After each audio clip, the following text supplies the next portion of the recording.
Oui, chers amis de Merci Jésus, c'est-à-dire que ceux qui ont l'habitude de suivre nos partages dans le cadre de notre ministère Merci Jésus, nous vous saluons dans le nom précieux de notre Seigneur Jésus-Christ.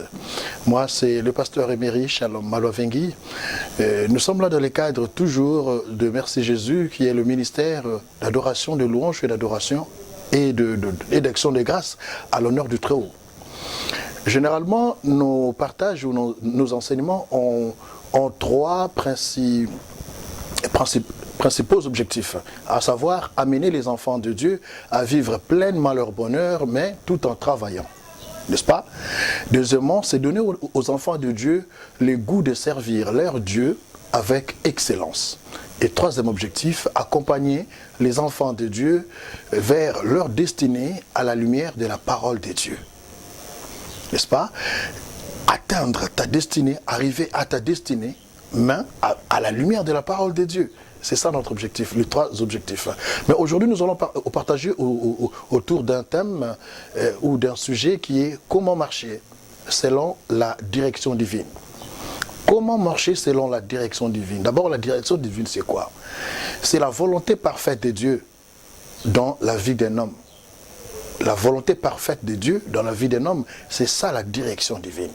C'est aussi la volonté de Dieu pour tout ce qu'un homme peut faire dans sa vie, mais à la lumière de sa parole. Alors jusque-là, vous comprenez que tout ne peut tourner qu'autour de la parole. Alors si nous pouvons lire dans Romains chapitre 12, versets 1 et 2, hein, parce que, je l'ai dit, rien ne peut se faire en dehors de la parole de Dieu. Il est écrit ceci, Romains 12, 1 et 2, « Je vous exhorte donc frères, par le compassion, au pluriel, de Dieu, à offrir vos corps comme un sacrifice vivant, saint, agréable à Dieu, ce qui sera de votre part un culte raisonnable. Ne vous conformez pas au siècle présent, mais soyez transformés par le renouvellement de l'intelligence afin que vous discerniez quelle est la volonté parfaite de Dieu. Or, cette volonté est toujours parfaite et agréable.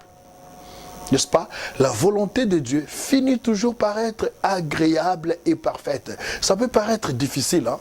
Quand Dieu te demande de faire quelque chose, te recommande de faire quelque chose, tu te dis, ah mais c'est dur, est-ce que je vais y arriver? Mais c'est à la fin, tu comprendras que c'est agréable. Mais pour la connaître, pour connaître cette vérité, il faut avoir le renouvellement de l'intelligence. Et cela n'est possible que par le Saint-Esprit.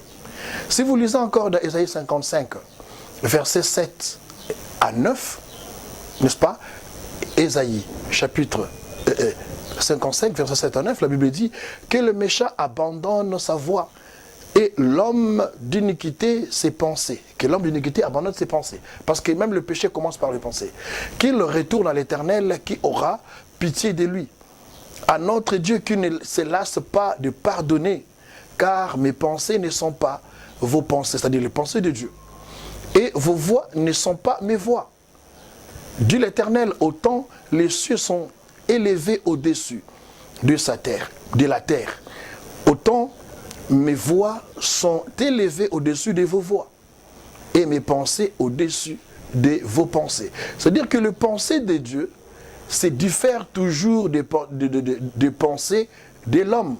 Les pensées de l'homme se diffèrent aussi des pensées de Dieu. C'est-à-dire pour prendre une décision, il faut d'abord s'appuyer à la pensée de Dieu. Pour prendre une décision dans ta vie, il faut que tu puisses t'appuyer à la pensée de Dieu. C'est ça la direction divine. Si nous pouvons lire encore dans Esdras chapitre 10, versets 10 à 12, nous allons voir qu'il y a encore quelque chose que Dieu nous recommande. Esdras disait, les sacrificateurs, il était des sacrificateurs, s'éleva et leur dit, il dit au peuple de Dieu, le peuple d'Israël, vous avez péché en vous en liant aux femmes étrangères, et vous avez rendu Israël encore plus coupable. Confessez maintenant votre faute à l'Éternel et Dieu de vos pères, et faites sa volonté. Séparez-vous de peuples du pays et de femmes étrangères. Toute l'assemblée ayant entendu cette parole, il répondit à voix haute, à nous de faire comme tu l'as dit. C'est-à-dire que le peuple d'Israël s'était rendu compte qu'après la voix d'Esdras qui a parlé, c'était la voix de Dieu, mais par son prophète, par les sacrificateurs Esdras, que ce peuple-là devait se détourner des mauvaises voies et rentrer vers Dieu. Cela est aussi une recommandation pour nous aujourd'hui. Essaie un peu de voir dans ta vie, qu'est-ce que tu as fait du mal? Est-ce que tu ne peux pas l'abandonner et suivre la voie de Dieu? Il est important de consulter aussi les serviteurs de Dieu, même pour une parole de bénédiction ou une prière, ou voire même une orientation, avant de s'engager à faire quelque chose. C'est important d'écouter aussi les hommes de Dieu. Cela nous est aussi recommandé dans la parole de Dieu, dans 2 Chroniques 20, c'est-à-dire 2 Chroniques chapitre 20, verset 20. Si vous lisez ces passages bibliques, vous allez comprendre que c'est une recommandation que Dieu nous fait. La Bible dit, le lendemain, il s'est mis à marcher. Il s'est mis en marche de grand matin pour le désert de Tekoa. À leur départ, Josaphat se présenta et dit, il dit au peuple de Dieu, écoutez-moi, Juda et habitants de Jérusalem, confiez-vous à l'Éternel, votre Dieu, et vous serez affermis. Deuxièmement, il dit, confiez-vous en ses prophètes et vous réussirez. N'est-ce pas? Que c'est important quand tu as une décision à prendre, quand tu veux faire quelque chose dans ta vie, d'aller vers les hommes de Dieu. Peut-être, n'allez pas pour aller demander une prophétie, non. La vraie prophétie, c'est d'abord la parole de Dieu. Mais l'homme de Dieu, tu lui parles de tes projets. Et il peut te donner des orientations. Et il peut aussi prier pour cela, mon frère. Parce que tel que tu es là, tu me suis. Nous tous, nous sommes appelés à exceller. Et dans tous les domaines de notre vie. Chacun de nous est appelé à exceller. Alors pourquoi tu échoues? Pose-toi la question. Pourquoi tu as échoué? Peut-être que tu n'as pas suivi les recommandations de Dieu. Peut-être que tu n'as pas suivi la direction divine. Tu as échoué dans les commerces, tu as échoué dans tes affaires, tu as échoué dans les mariages, tu as échoué dans tes études. Est-ce que tu avais bien commencé? Marcher selon la direction divine, mes frères, c'est un domaine du Saint-Esprit.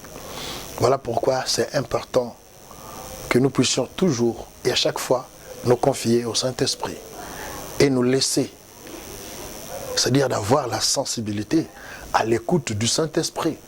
Il faut que le Saint-Esprit puisse nous parler. Il faut que le Saint-Esprit puisse te parler, toi. Il faut que le Saint-Esprit puisse me parler, moi. C'est-à-dire chacun de nous a besoin d'écouter Dieu. Mais c'est le domaine du Saint-Esprit. Tu veux prendre une décision pour le mariage, pour les affaires, pour les études. La première des choses, associe le Saint-Esprit. Et cherche à faire la volonté de Dieu. Parce que c'est le Saint-Esprit qui va t'orienter, qui va te souffler cette volonté parfaite de Dieu. Dans 1 Pierre chapitre 3, verset 17, 1 Pierre 3, 17, la Bible dit, car il vaut mieux souffrir, si telle est la volonté de Dieu, en faisant le bien qu'en faisant le mal. C'est-à-dire que, moi je pense qu'une personne qui choisit de faire ou de suivre la direction divine ne fera que le bien. Alors même s'il y a la souffrance sur ces chemins, mieux vaut souffrir que d'être bien, mais tout en restant en dehors de la direction divine. Abraham a préféré se séparer de son frère Lot, parce que c'était la volonté de Dieu.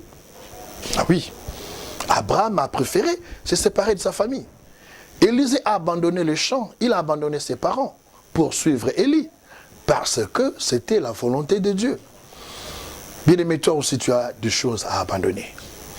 Tu as des choses pour lesquelles tu dois t'éloigner. Vraiment, tu dois dire adieu à ces choses-là afin de bien marcher avec ton Dieu. La veuve de Sarepta a préféré faire d'abord les gâteaux pour l'homme de Dieu. Parce que c'était la volonté de Dieu. Est-ce que tu peux donner quelque chose que tu as, quelque chose de précieux aux démunis? Parce que c'est la volonté de Dieu. Est-ce que tu es prêt? Prends la décision de suivre et de ne faire que la volonté de Dieu dans ta vie. C'est très important. Aujourd'hui, nous avons pensé partager avec vous autour de ces sujets qui est suivre, marcher selon la volonté de Dieu.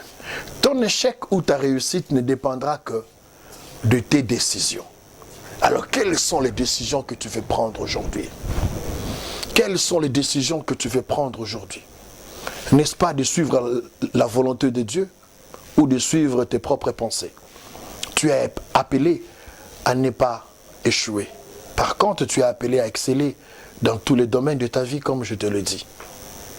Mon bien-aimé, il est temps que nous puissions nous réveiller et ne suivre que la volonté de Dieu.